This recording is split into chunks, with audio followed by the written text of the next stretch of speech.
teman-teman, kembali lagi bersama saya Niki Virginia Saragi, program studi teknologi pendidikan. Nah, di video kali ini saya ingin membahas tentang strategi inovasi pendidikan. Strategi inovasi pendidikan adalah suatu proses perencanaan atau manajemen dalam usaha mencapai sasaran untuk dapat mewujudkan suatu proses pembelajaran agar peserta didik dapat mengembangkan segala potensi yang dimilikinya sehingga tepat pada sasaran yang telah ditentukan. Selanjutnya, jenis strategi inovasi pendidikan terdiri dari empat bagian. Yang pertama, strategi fasilitatif. Yang kedua, strategi pendidikan. Yang ketiga, strategi bujukan. Dan yang keempat, strategi paksaan. Di mana strategi fasilitatif digunakan untuk mencapai tujuan perubahan sosial dengan mengutamakan penyediaan fasilitas seperti sarana, prasarana, dan sumber daya manusia dengan maksud agar program perubahan sosial akan berjalan dengan mudah dan lancar. Contohnya, kepala sekolah ingin menerapkan pembelajaran daring di masa COVID-19 dan sebelum menerapkan inovasi tersebut, kepala sekolah menyiapkan kebutuhan fasilitas untuk guru maupun siswa seperti kuota internet.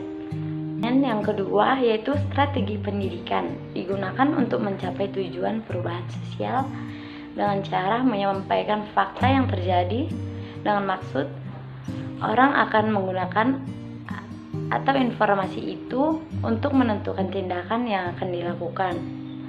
Contohnya, pada masa pandemi COVID-19 menyebabkan pembelajaran harus dilakukan secara online. Fakta terjadi membuat guru harus berinovasi, membuat konten pembelajaran daring berupa video pembelajaran untuk diberikan kepada siswa. Kemudian yang ketiga yaitu strategi bujukan. Digunakan untuk mencapai tujuan perubahan sosial dengan cara membujuk atau merayu agar sasaran perubahan atau klien mau mengikuti perubahan sosial yang telah direncanakan. Contohnya, guru harus membuat konten pembelajaran daring yang menarik untuk pembelajaran.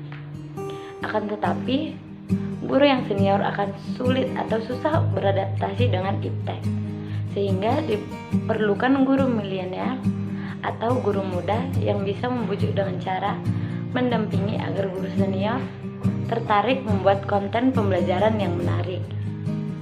Dan yang terakhir yaitu strategi paksaan, yang artinya dengan cara memaksa klien atau sasaran perubahan untuk mencapai tujuan perubahan. Contohnya, dalam pandemi COVID-19, seluruh pembelajaran dilaksanakan melalui daring, sehingga memaksa seluruh elemen pembelajaran belajar menggunakan model daring.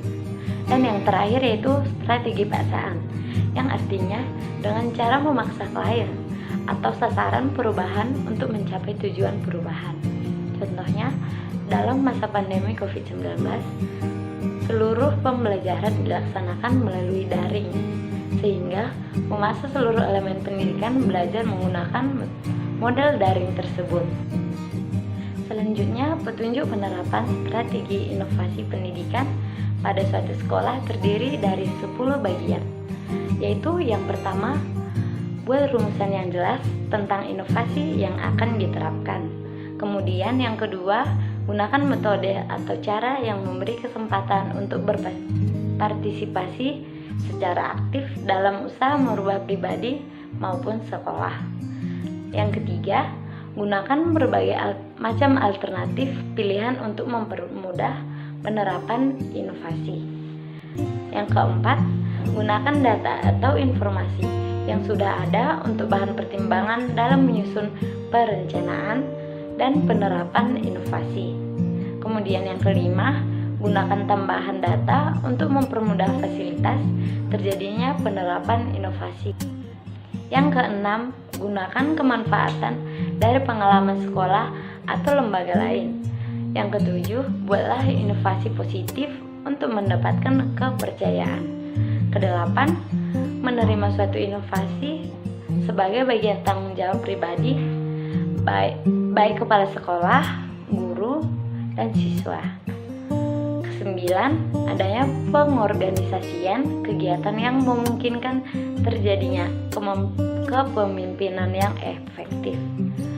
Dan yang terakhir, mencari jawaban atas beberapa pertanyaan dasar tentang inovasi di sekolah.